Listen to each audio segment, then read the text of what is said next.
ತಾಲೂಕಿನ ಅಭಿವೃದ್ಧಿಗಾಗಿ ಹೋರಾಟ ಮಾಡಿದವರು, ನೀರಾವರಿ ಮಾಡಿದವರು ಯಾರಿದ್ದಾರೆ ಅವ್ರನ್ನೇ ಗೆಲ್ಲಿಸ್ಬೇಕು, ನಮ್ಮ ಮನೆ ಮಗ, ನಮ್ಮೂರ್ನೋನು ಅನ್ನೋ ಲೆಕ್ಕಾಚಾರದಲ್ಲಿ ಆಗ್ಲೇ ತೀರ್ಮಾನ ತಗೊಂಡ್ಬಿಟ್ಟಿದ್ರು ಬಿಡಿ. 2 ತಿಂಗಳು 3 ತಿಂಗಳು ಹಿಂದೆನೇ ತಗೊಂಡ್ಬಿಟ್ಟಿದ್ರು.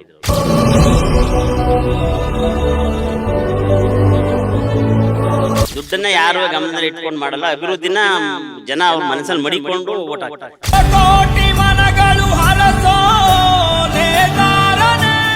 ಸರ್ ಅವರು ಎಲ್ಲೂ ಹೋಗ್ಲಿಲ್ಲ. ನಮ್ಮ ಚನ್ನಪಣ್ಣ ತಾಲೂಕು ಅಭಿವೃದ್ಧಿ ಮಾಡಿ ಇಲ್ಲೇ ಮಾಡ್ತಾ ಇದಾರೆ ಹೊರತು ಈಗ ಮಂಡ್ಯಕ್ಕೆ ಹೋಗ್ಲಿಲ್ಲ, ರಾಮನಗರಕ್ಕೆ ಹೋಗ್ಲಿಲ್ಲ, ಬಿಡದಿಗೆ ಹೋಗ್ಲಿಲ್ಲ, ಎಲ್ಲೂ ಹೋಗ್ಲಿಲ್ಲ. ಅಭಿವೃದ್ಧಿಗೆ ನಮಗೋಸ್ಕರ ಇಲ್ಲಿ ಇದ್ದಾರೆ. ನಮ್ಮ ಚನ್ನಪಣ್ಣ ತಾಲೂಕು ಬಿಟ್ಟು ಎಲ್ಲೂ ಹೋಗ್ಲಿಲ್ಲ. ಇವ್ರಂಗೆ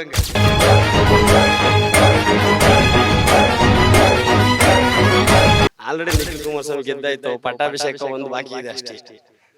ಪಟ್ಟಾಭಿಷೇಕ ಮಾಡೋಕೆ ರೆಡಿ ಆಗಿದೆ. 3 ತಾರೀಕು ಪಟ್ಟಾಭಿಷೇಕ ರೆಡಿ ಆಗಿದೆ. ಅವತ್ತು ಕಿರೀಟ ಕುಣಿಸೋದು ಗ್ಯಾರಂಟಿ.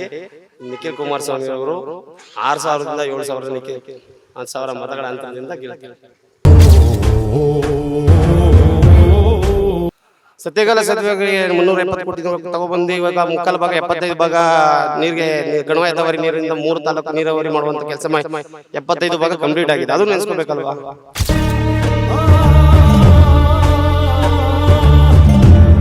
ನಮಸ್ಕಾರ. ಹೆಂಗಿತ್ತು ಸರ್ ಎಲೆಕ್ಷನ್? ಈ ಸರಿ ಪ್ರತಿಷ್ಠೆಯ ಕ್ಷೇತ್ರ ಆಗಿತ್ತು ನಿಮ್ಮ ಚನ್ನಪಟ್ಟಣ. ಏನು ಪ್ರತಿಷ್ಠೆ ಅಂತ ಏನಿಲ್ಲ, ಮಾಮೂಲಿ ಜನದ ಮನಸ್ಸಲ್ಲ. ಆವಾಗ್ಲೇ ಇಂಥವ್ರನ್ನೇ ಗೆಲ್ಲಿಸ್ಬೇಕು ಅಂತ ತೀರ್ಮಾನ ತಗೊಂಡ್ಬಿಟ್ಟಿದ್ರು ಆವಾಗಲೇ ಅವರು. ಅಂದ್ರೆ ಯಾರನ್ನ ಗೆಲ್ಲಿಸ್ಬೇಕು ಅಂತ? ತಾಲೂಕಿನ ಅಭಿವೃದ್ಧಿಗಾಗಿ ಹೋರಾಟ ಮಾಡಿದವರು, ನೀರಾವರಿ ಮಾಡಿದವರು ಯಾರಿದ್ದಾರೆ ಅವ್ರನ್ನೇ ಗೆಲ್ಲಿಸ್ಬೇಕು, ನಮ್ಮ ಮನೆ ಮಗ, ನಮ್ಮೂರ್ನೋನು ಅನ್ನೋ ಲೆಕ್ಕಾಚಾರದಲ್ಲಿ ಆಗಲೇ ತೀರ್ಮಾನ ತಗೊಂಡ್ಬಿಟ್ಟಿದ್ರು ಬಿಡಿ. 2 ತಿಂಗಳು 3 ತಿಂಗಳು ಹಿಂದೆನೇ ತಗೊಂಡ್ಬಿಟ್ಟಿದ್ರು ಅವರು. ಯೋಗೇಶ್ವರ್ ಸಾಹೇಬ್ರನ್ನ, ಯೋಗೇಶ್ವರ್, CP ಯೋಗೇಶ್ವರು. ಆದರೆ ಎಲ್ಲಿ ಯಾವುದೇ ಪಾರ್ಟಿಲಿದ್ರು ಗೆಲ್ತಿದ್ರು ಗ್ಯಾರಂಟಿ. ಇಂಡಿಪೆಂಡೆಂಟಾಗಿ ನಿಂತಿದ್ರು ಗ್ಯಾರಂಟಿ ಗೆಲ್ತಿದ್ರು. ಕಾಂಗ್ರೆಸ್ ಹೋಗಿದ್ದು ಒಪ್ಪಿಗೆ ಇದೆಯಾ ನಿಮಗೆ? ನಮಗೆಲ್ಲ ಒಪ್ಪಿಗೆ ಇದೆ. ಯಾಕೆ ಅಂದರೆ ಸರ್ಕಾರ ಅದೇ ಇನ್ನೂ 3.5 ವರ್ಷ ಇರ್ತದೆ, ಅಭಿವೃದ್ಧಿ ಆಯ್ತದೆ. ಮತ್ತು ಉಪಮುಖ್ಯಮಂತ್ರಿ, ಮುಖ್ಯಮಂತ್ರಿಗಳೆಲ್ಲ ಅವ್ರ ಜೊತೆ ಕೈ ಜೋಡಿಸ್ಕೊಂಡು ನಮ್ಮ ತಾಲೂಕು ಅಭಿವೃದ್ಧಿ ಆಯ್ತದೆ. ಈಗ ಈ 1 ಸೀಟ್ ಇವ್ರು ಗೆಲ್ಲಿಸ್ಬಿಟ್ಟು ಕಳಿಸ್ಬಿಟ್ಟು ನಿಖಿಲ್ ಕುಮಾರಸ್ವಾಮಿಗೆ ಇದ್ರೆ ಏನು ಮಾಡೋಕ್ಕಾಗುತ್ತೆ? ಸರ್ಕಾರದಲ್ಲಿ ಏನು ಕೊಡ್ತಾರೆ ಇವ್ರಿಗೆ? ಸರ್ಕಾರ ಇರೋದು ಅಭಿವೃದ್ಧಿ ಆಯ್ತು, ಅದರಲ್ಲಿ 2 ಮಾತಿಲ್ಲ. ಆದ್ದರಿಂದ CP ಯೋಗೇಶ್ವರ್ ಗೆಲ್ಲುವಂಥದ್ದು ಕ್ಯಾಂಡಿಡೇಟು ಗೆಲ್ತಾರೆ. ಈಗ ಸಿಕ್ಕಾಪಟ್ಟೆ ದುಡ್ಡೆಲ್ಲ ಹಂಚಿಕೆ ಮಾಡಿದ್ರಂತೆ ಊರುಗಳಲ್ಲಿ, ಹೌದಾ? ದುಡ್ಡು ಹಂಚಿಕೆ ಮಾಡಿರುವಂಥದ್ದು ಎಲ್ಲ ಕಡೆನೂ ಅದು. ಈಗ 2 ಪಾರ್ಟಿಯವರು ಹಂಚ್ತಾರೆ, ಅದು ಮಾಮೂಲಿ. ಅದು ಎಲ್ಲ ಕಡೆ ದುಡ್ಡನ್ನು ಯಾರು ಗಮನದಲ್ಲಿ ಇಟ್ಕೊಂಡು ಮಾಡಲ್ಲ, ಅಭಿವೃದ್ಧಿನ ಜನ ಅವ್ರ ಮನಸ್ಸಲ್ಲಿ ಮಡಿಕೊಂಡು ಓಟ್ ಹಾಕ್ತಾರೆ. ಯಾವ ಸರ್ ಇದು? ಎಷ್ಟು ವೋಟಿಂಗ್ ಇದೆ ಇಲ್ಲಿ? ಇಲ್ಲಿ 2,700 ಚಿಲ್ಲರೆ ಓಟ್ ಇದೆ. 2,400 ಚಿಲ್ಲರೆ ಆಗಿದೆ. ಅದರಲ್ಲಿ ಬಹುತೇಕ ಒಂದು 400 ಲೀಡು ಕಾಂಗ್ರೆಸ್ಗೆ ಬರುತ್ತೆ. ಇದರಲ್ಲಿ ಕಾಂಗ್ರೆಸ್ಗೆ ಎಷ್ಟು ವೋಟ್ ಆಗಿದೆ ಇಲ್ಲಿ ಹಾಗಾದ್ರೆ? ಆಗಿದೆ. ಬೆಟ್ಟಿಂಗ್ ಎಲ್ಲ ಜೋರಾಗಿ ನಡೀತಿದೆ ಅಂತೆ? ಇಲ್ಲ, ಈ ಕಡೆ ಏನು ಯಾರು ಇನ್ನೂ ಬಂದಿಲ್ಲ. ಆ ಥರದ್ದೇನು ಕಾಣ್ತಾ ಇಲ್ಲ. ಇಲ್ಲಿ ಒಳಗಡೆ ಮಾಡ್ಕೋತಾರೆ ಅನಿಸ್ತದೆ, ನಮಗೇನೋ ಗೊತ್ತಿಲ್ಲ. ಅದು ಏನು ಸರ್, ಯಾರು ಗೆಲ್ಬೋದು ನಿಮ್ಮ ಪ್ರಕಾರ? ಯೋಗೇಶ ಗೆಲ್ಬೋದು. ನಿಮ್ಮ ಓಟು ಯೋಗೇಶ್ವರ್ಗೆ? ಹೌದು, ನಮ್ಮ ಓಟು ಯೋಗೇಶ್ವರ್ಗೆ. ಅವರೆಲ್ಲಿ ಎಷ್ಟು ಪರ್ಸೆಂಟೇಜ್? ಈ ಬಾರಿ 88% ನಿಮ್ಮ ಕ್ಷೇತ್ರದ ಮತದಾರರು ವೋಟ್ ಮಾಡಿರೋದು. ಹೌದೌದು. ಅಂದ್ರೆ ಜನ ಮನೆ ಹೊರಗಡೆ ಬಂದು ವೋಟ್ ಮಾಡೋಕೆ ಏನು ಕಾರಣ ಆಗಿರ್ಬೋದು? ಏನು ದುಡ್ಡು ಆಗಿರ್ಬೋದಾ ಅಥವಾ ಬೇರೆ ಏನು ಕಾರಣ ಆಗಿರ್ಬೋದು? ನಮ್ಮ ತಾಲೂಕ್ನೂ ಒಂದು ಸ್ವಲ್ಪ ಸ್ವಾಭಿಮಾನದಿಂದ ವೋಟ್ ಮಾಡಿದ್ದಾರೆ. ನಮ್ಮ ತಾಲೂಕಿನ ವ್ಯಕ್ತಿ ಬೇಕು ಅನ್ನೋದ್ರಿಂದ ವೋಟ್ ಮಾಡಿದ್ದಾರೆ. ನಿಖಿಲ್ ಕುಮಾರಸ್ವಾಮಿ ವಿರುದ್ಧ ಏನು ಕಾಂಗ್ರೆಸ್ ಅಭ್ಯರ್ಥಿ ಗೆಲ್ಲಬೇಕು ಅನ್ನೋದು ನಿಮ್ಮ ಒಂದು ಆಸೆ. ಏನು ಹೇಳ್ತೀರಿ ಸರ್? ಸರ್, ನಮ್ಮ ಸ್ಥಳೀಕರು ಅವರು ಯೋಗೇಶ್ ಅಣ್ಣ ಅವ್ರಿಗೆ ನಾವು ಇದು ಮಾಡಿರೋದಣ್ಣ. ಈ ಸಲ ನೀರಾವರಿ ಹೋಸಲೆಲ್ಲ ನೀರಿಲ್ದೇ ಇದು ಮಾಡಿರೋದು. ನಮ್ಮ ಯೋಗೇಶ್ ಅಣ್ಣ ಗೆಲ್ಬೇಕಣ್ಣ. ಎಷ್ಟು ವೋಟ್ ಅಂತರದಿಂದ ಗೆಲ್ಬೋದು ಅಣ್ಣ? 400ರಿಂದ 500 ರೂಪಾಯಿ. 400ರಿಂದ 500 ಅಲ್ಲ, ಇದು ಸಪ್ರೇಟ್. ಒಂದೊಂದು ಬ್ಲ್ಯಾಕ್, 3 ಬ್ಲ್ಯಾಕ್ ಅವೇ. ನಿಮ್ಮ ಹಳ್ಳಿದು ಹೇಳ್ತಿದ್ದೀರಾ ಸರ್? ಏನು ಹೇಳ್ತೀರಿ ಸರ್? ನಮ್ಮ ಚನ್ನಪಟ್ಟಣ ತಾಲೂಕು ಗ್ರಾಮದಲ್ಲಿ ಒಂದು ಕೆರೆ ಕಟ್ಟೆಗಳಿಗೂ ನೀರಿರಲಿಲ್ಲ ಸರ್. ಅಕ್ಕಿ ಪಕ್ಷಿಗಳು ಕುಡಿಯಕ್ಕೂ ನೀರಿರಲಿಲ್ಲ. ನಮ್ಮ ಇದು ಮಾಡಿದವರು ಒಂದು ಹೊಸ ಕರುಗಳಿಗೂ ನೀರಿಲ್ದೇ ಏನಕ್ಕೂ ನೀರಿರಲಿಲ್ಲ ಸರ್. ಒಣಭೂಮಿ ಆಗ್ಬಿಟ್ಟಿತ್ತು. ಬೀಟೆ ಹೊಡ್ಕೊಂಡು ಎಲ್ಲ ನಾವೆಲ್ಲ ಊರು ಬಿಟ್ಟು ಹೊರಡೋ ಸ್ಥಿತಿಲಿ ಇದ್ದೋ. ಆವಾಗ ಅವ್ರು ಬಂದು ಇಗ್ಲೂರು ಡ್ಯಾಮಿಂದ ಹಗಲೂರು ರಾತ್ರಿ ಇಲ್ಲೇ ಚಕ್ಕೆರಲ್ಲೇ ಮನ್ಗಿ ಆ ಕೆಲಸ ಎಲ್ಲ ಮಾಡಿಸಿ ನೀರ್ದೆಲ್ಲ ಕೆರೆಗಳು ಬಿಡುವವರೆಗೂ ಎಲ್ಲೂ ಅಳ್ಳಾಡಲಿಲ್ಲ ಸರ್. ಅದಕ್ಕಾಗಿ ನಾವು CP ಯೋಗೇಶ್ವರ್ ಅವ್ರಿಗೆ, ಅವ್ರು ಯಾವ ಪಕ್ಷಕ್ಕೆ ಕರವಲ್ಲಿ ನಾವು ಅವ್ರ ಹಿಂದೆ ಇರ್ತೀವಿ ಸರ್. ನಾವು ಹೌದು. ಕುಮಾರಸ್ವಾಮಿ ಅವರು MLA ಆಗಿದ್ರಪ್ಪ ಹೋದ ಸಾರಿ, ಅವ್ರು MP ಆಗಿದ್ದಾರೆ. ಈಗ ಬಿಟ್ಟು ಹೋದ್ರು, ಅದು ಬೇರೆ. ಅಭಿವೃದ್ಧಿ ಮಾಡಿಲ್ವಾ? ಅವರಲ್ಲಿ ನಂಬಿಕೆ ಇಲ್ಲ ಸರ್ ನಮ್ಗೆ. ಯಾಕೆ ನಂಬಿಕೆ ಇಡೋಕೆಂದ್ರೆ ಈಗಾಗಲೇ ಮಂಡ್ಯ ಕೊಂಟೋದ್ರು.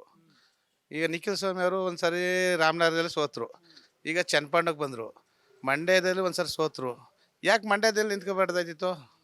ಮಗನೇ ನಿಲ್ಲಿಸಿ MP ಮಾಡ್ಬೋದಾಯ್ತಿತ್ತಲ್ಲ, ಇವ್ರು ಇಲ್ಲೇ ಇರ್ಬೋದಾಯ್ತಿತ್ತಲ್ಲ, ಯಾಕೆ ಹೋಗ್ಬೇಕಾಯ್ತು? ಈಗಿತ್ತಲ್ಲ ಸರ್, ಈಗ ಮಗನೇ MP ಮಾಡಿ ಕಳಿಸ್ಬೋದಾಯ್ತಿತ್ತಲ್ಲ, ಕೇಂದ್ರಕ್ಕೆ ಕಳಿಸ್ಬೋದಾಯ್ತು, ಒಳ್ಳೆ ಪೋಸ್ಟ್ ಸಿಕ್ಕೋದು.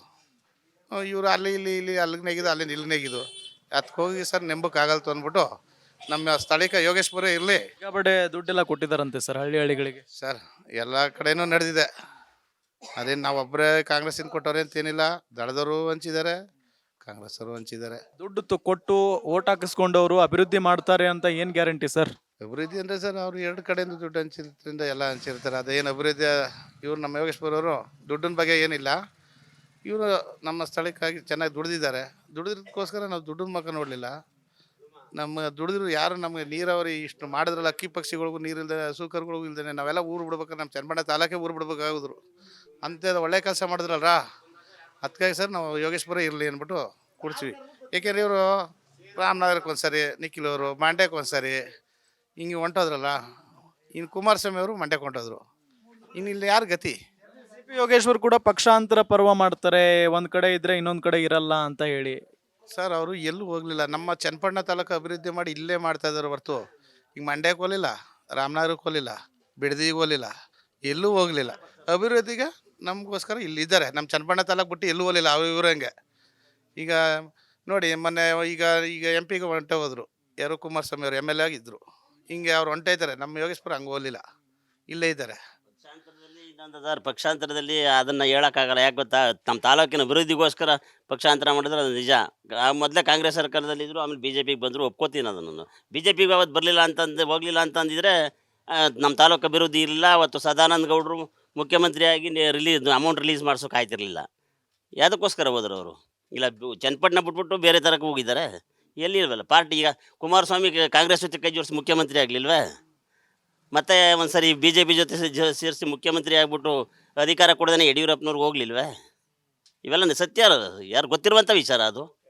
ಅವ್ರೇನು ಅಭಿವೃದ್ಧಿಗೋಸ್ಕರ ಇದನ್ನು ಪಕ್ಷಾಂತರ ಮಾಡಿದ್ರು, ಅದರಲ್ಲಿ ಎರಡು ಮಾತಿಲ್ಲ. ಒಟ್ಟಾರೆಯಾಗಿ ಯೋಗೇಶ್ವರ್ ಗೆದ್ದೇ ಗೆಲ್ತಾರೆ. ಗೆದ್ದೇ ಗೆಲ್ತಾರೆ, 100% ಭಾಗ ಗೆಲ್ತಾರೆ. ಬ್ರದರ್, ಏನು ನಿಮ್ಮ ಹೆಸರು? ಮುತ್ತರಾಜ್ ಅಂತ. ಯಾರು ಗೆಲ್ಬೋದು?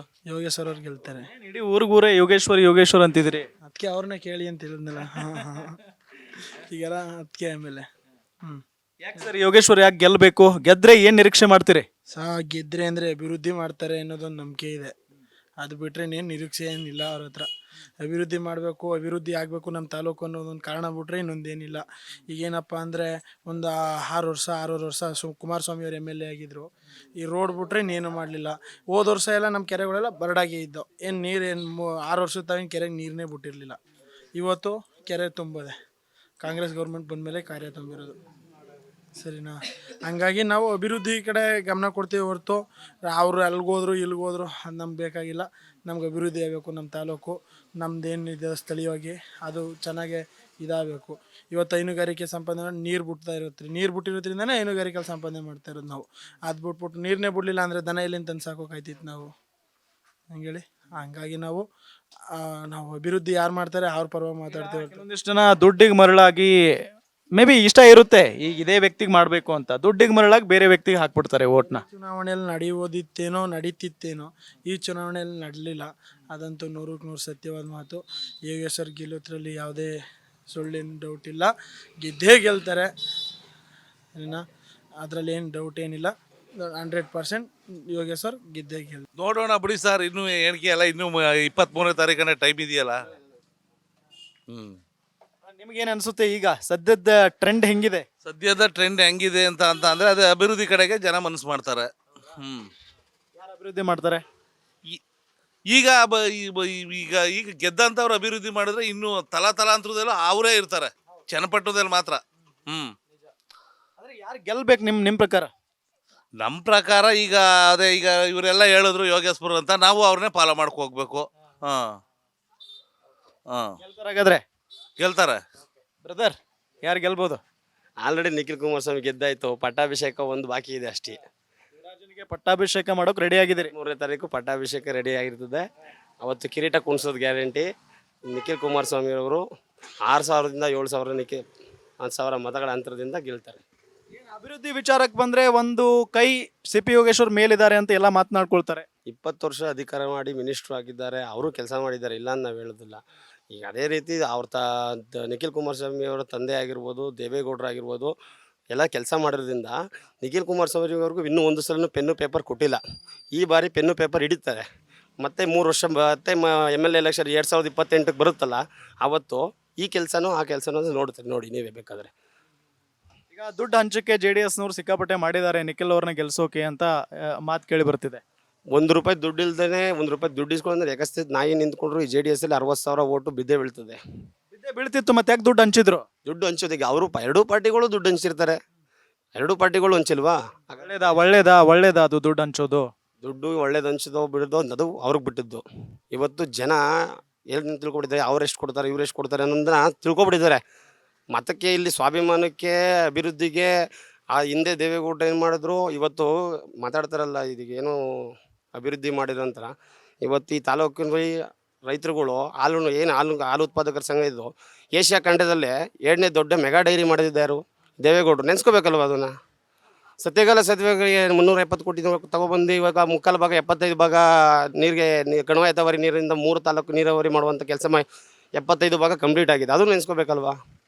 ಎಲ್ಲರೂ ಇದೆ. ಈಗ ಅವ್ರ ಅಭಿಮಾನ ಅವ್ರಿಗೆ, ನಮ್ಮ ಅಭಿಮಾನ ನಮಗಿರ್ತದೆ. ಈಗ ನಮಗೆ ದೇವೇಗೌಡರು ಕಂಡಿದ್ದು ತುಂಬ ಭಾಳ ಇಷ್ಟ.